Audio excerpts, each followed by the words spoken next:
And now it's time for the final part of Metroid Fusion. There's not a whole lot of the game left to go, so let's do it.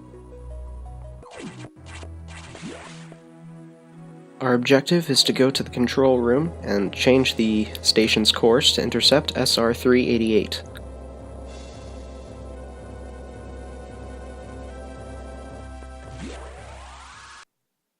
But as we come in here, we see that the doors are locked, and more rumbling, and now we actually have to fight one of the SAX. It's a fairly simple boss. Just space jump over it and hit it with a charge beam when it becomes vulnerable again.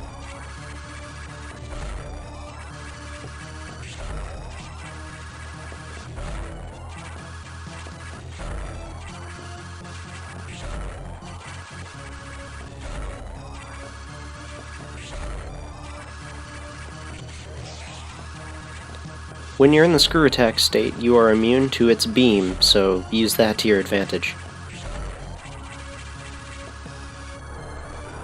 After you've done enough damage, it'll turn into this thing, which is surprisingly easier than the first phase.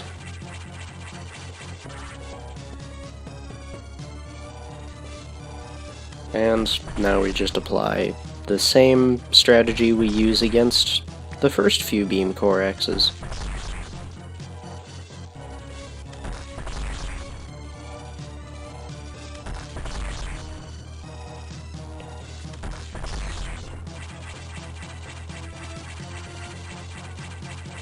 Now we can progress into the control room and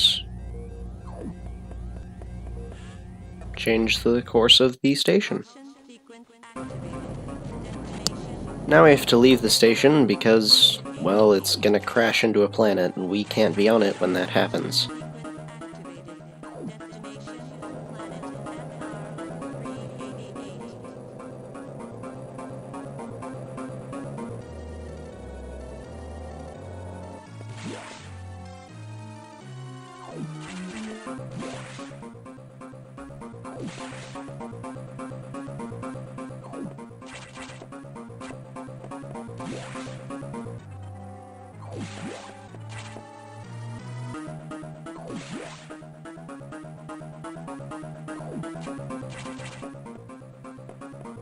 In a failed take of this part, I did a really precise shine spark that let me skip the room after this one.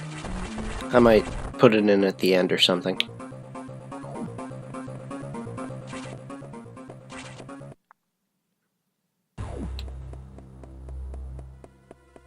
Now it's time for our final boss, an Omega Metroid. In our current state, we can't harm it.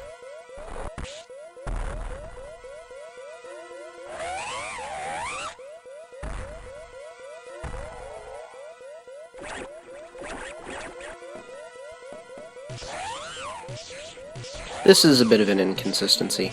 In the original Metroid II, all forms of the Metroids, save for the larval Metroid, are immune to the Ice Beam. Here, though, it's their one weakness. Be very careful.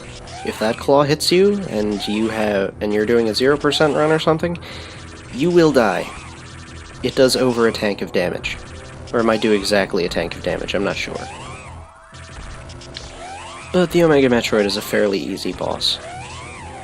And just like that, we are basically done.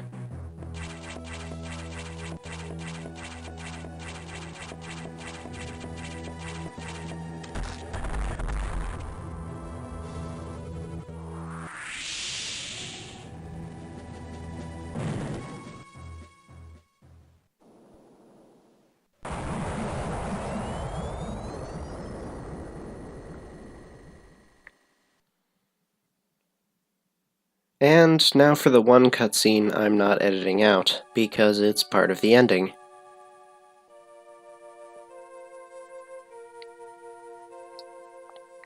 All that's left at this point is just this cutscene and the credits, so yeah, that's it for me. I will see you at some point in the future.